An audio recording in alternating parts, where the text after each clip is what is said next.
Like do what you say, so I'm back. Before we get to it, make sure you like, comment, subscribe as you always.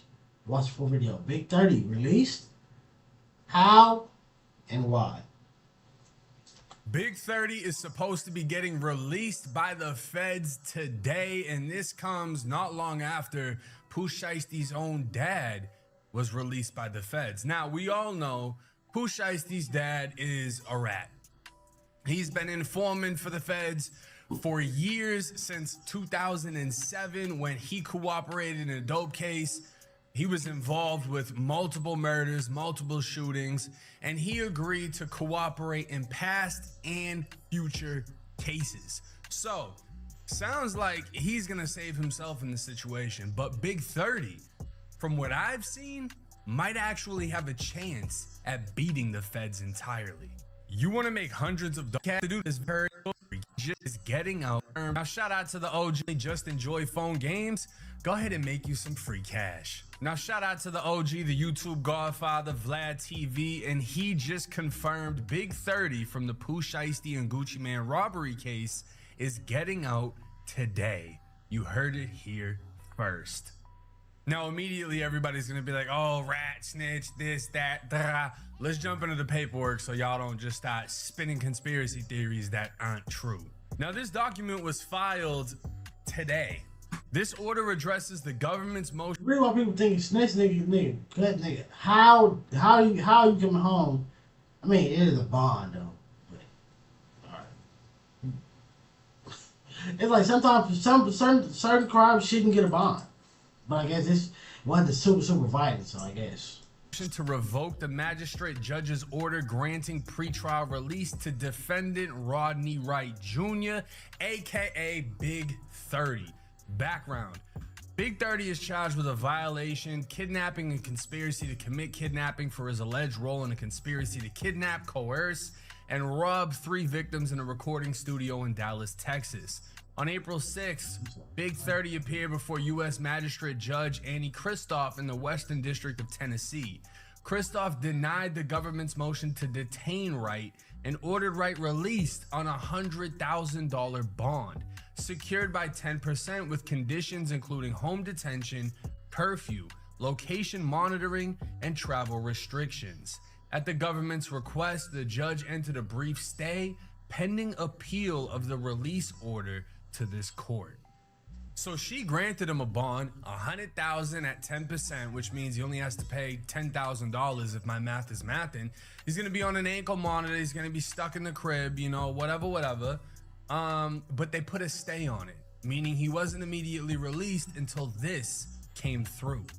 Having reviewed the record developed by the judge, I mean, I guess he still deserves it, but if I'm looking at this case, if I'm the judge, the lawyer, all right, especially a judge, I'm like, nigga, your crime partner committed a crime while on the ankle monitor. You want to be released on one? No. The court determines that the government has not met their burden of proof with respect to either danger to the community or flight risk. So what they just ruled is that nothing shows Big 30 is a danger to his community, and nothing shows that he's gonna jump on a plane, try to leave the country, go to Mexico, go to fucking wherever he could go. You know what I'm saying? They're saying we have no reason to believe we should be in fear of him being in society or trying to get up out of here. First, Big 30 is alleged to have retrieved a bag containing firearms that enabled the initial armed coercion in this offense. Now, looking back at the original paperwork, this would be surveillance video of Pooh Shiesty and his team of goons, including Big 30, walking into the recording studio. And this is specifically what the studio layout looked like. So everybody else was waiting out here while Gucci, Big 30, Pooh Shiesty's dad, and Pooh Shiesty were inside of this area. Now again, Gucci told Pooh Shiesty they could reschedule their studio session, but Pooh Shiesty requested to speak with Gucci privately. That's when those 4 men all went into this room that we see right here. Inside of the control room, Shiesty produced purported contract termination, released paperwork from a bag, and told Gucci to sign. When Gucci declined, Shiesty became Shiesty, and the pair started to argue. As the argument inside the recording room ensued, Shiesty instructed BIG30 to get his bag. 30 complied, leaving the recording room before returning with the bag. Shiesty then pulled what appeared to be a black AK-style pistol from the bag, pointed it at Gucci, and demanded Gucci sign that paper. They probably giving BIG30 a pass or a leniency or whatever, because this whole thing, even though you was with him, this whole thing was Shiesty's move. This is Shiesty's contract, Shiesty's business partner. Everything was for him. You were just there. And there's that lyric, A30, pass me that Drake, or whatever the fuck it was. And this is what literally happened in real life. BIG30 went and got a bag, brought the bag back, Shiesty up that Drake on the Gooch. So that's the first thing BIG30 is alleged to have done in this case. The second thing would be, he also allegedly physically barricaded a door in the recording studio to trap the victims inside and recorded the coerced signing of the contract release paperwork. So Gucci, with a Draco aimed at his face, would sign the paperwork for Shiesty while Shiesty's dad and BIG30 stood by. Gucci was not allowed to leave the recording studio while he was held at gunpoint. BIG30 pulled out a cell phone and purported to record Gucci signing the paperwork while being forced to say that he released Pooh Shiesty. Now, once they walked back into the studio, obviously Gucci's cameraman and his friend were there. Everybody pulls out guns, they get to robbing everybody, and then this happens. As the altercation inside the control room ensued, BIG30 walked over to the studio door to the lobby, closed it, and blocked it with his body, preventing the victims from leaving. Gucci's two security guards watched 30 barricade the door and attempted to force their way into the control room, but were prevented from entering. With handguns drawn, the security managed to partially open the door, but recognized that they were outnumbered by the armed target suspects. So 30 was literally blocking the door, blocking Gucci's security from coming in. And apparently it looked something like this. Pooh Shiesty really had BIG30 ass blocking the But that's it. That's all of BIG30's contribution to this kidnapping case, is he went and got a bag, some shit happened, and he apparently stood at the door. Now, the government suggested that 30 was armed during the incident resulting in these charges, but lacked clear and convincing evidence to support this. The court agrees with the government that the nature and circumstances of the charges against 30 and the weight of evidence against him are very serious. However, the remaining section factors favor his release. So what they're saying is the accusations are dead serious, but the evidence isn't there. It's always like that. It's always like that, bruh. I react to a lot of police shit. A lot of times, bruh, or not even this shit I react to, a lot of shit I be watching, it be so many cases where people get off because they don't have enough evidence. They know this person did it, but they don't have no evidence. Or they'll have the evidence, but they say like, they'll go in, right? And then interrogation room. The motherfucker will confess. He will confess, but they never told this motherfucker either. Let's say he asked for his dad. I want to talk to somebody like above him or somebody within family. And this motherfucker is a lawyer. And the cop never asked, hey, is he a lawyer? And they never went and got him. When they come out, this person asked for this. Let's say again, he could be like, I asked for my dad. His dad is a lawyer. Nigga, that confession is thrown out. This all because this motherfucker didn't think that, hey, the person he asked for might be a lawyer. He ain't like no, like when we are above 18, you want your parent, they're not gonna call you a parent because nigga, you're grown. You gotta have this on your own. You're grown. But if that parent is a lawyer, you gotta call them. A lot of times, again, it'd be like the smallest shit, the smallest thing that this person did not do. The lawyer didn't do. The cop didn't do. The cop didn't say. Case thrown out. Case thrown out, bruh. I remember, this is a personal situation. I ain't gonna say what happened. I ain't gonna say who it was, right? But this is a childhood crazy story, right? Somebody, not me, because I was a kid, but somebody was on out on the front porch doing whatever that they're doing, right?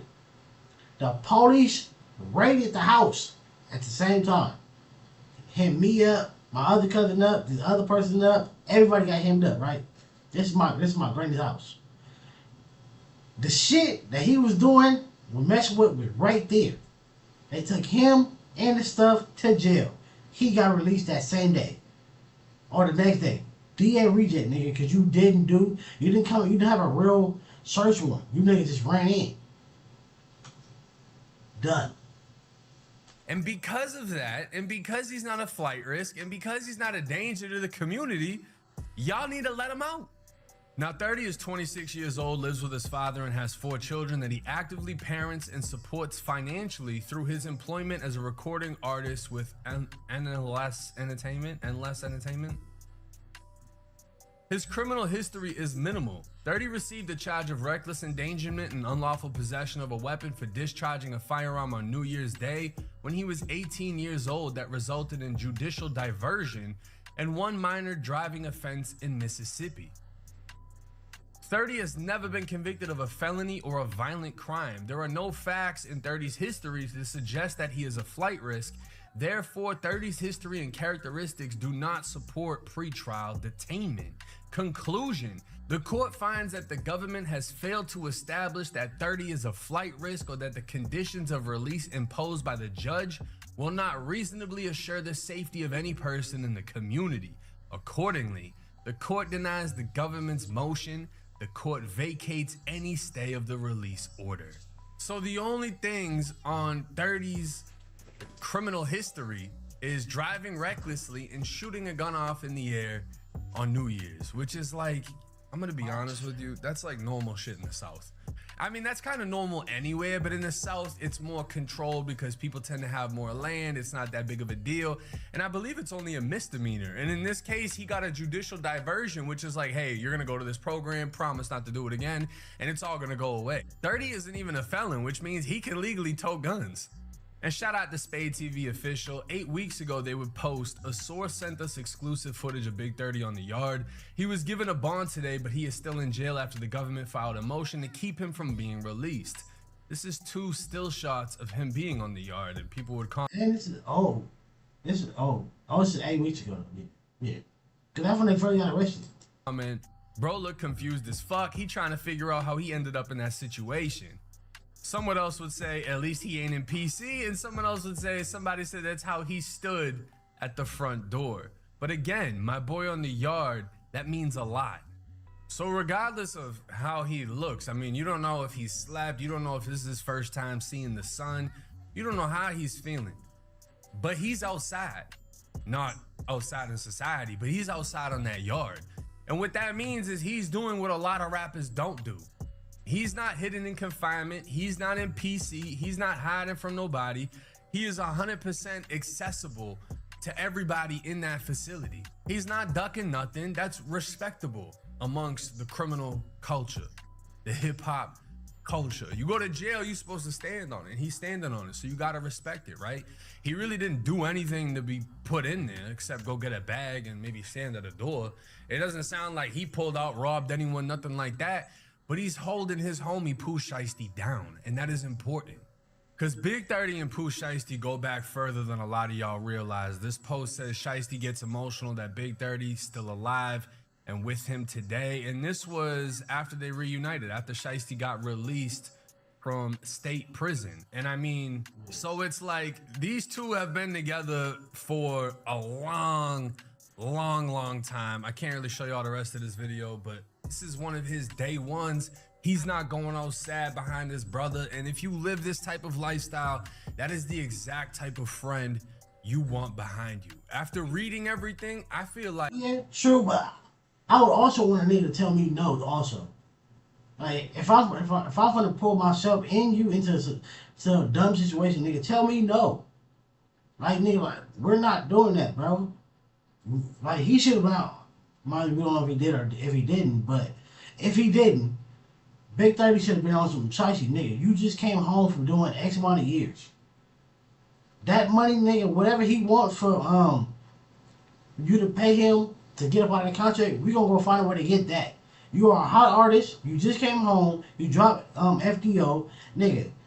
I'm quite sure it's regular everything that would want you.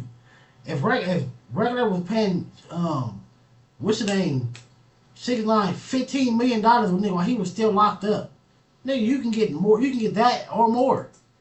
The fuck? Like 30 might have a great chance at beating this case. If not, pleading out to a very minimal offense because he really only did minimal things. It wasn't necessarily him that did any kidnapping. It wasn't necessarily him that forced anyone to do anything. What are you gonna say? He stood by a door? I'm sure a lawyer can come up with a nasty defense for that right there. But hey, let me know y'all's thoughts and comments in the comment section. It's 1090J. Make sure you like and subscribe.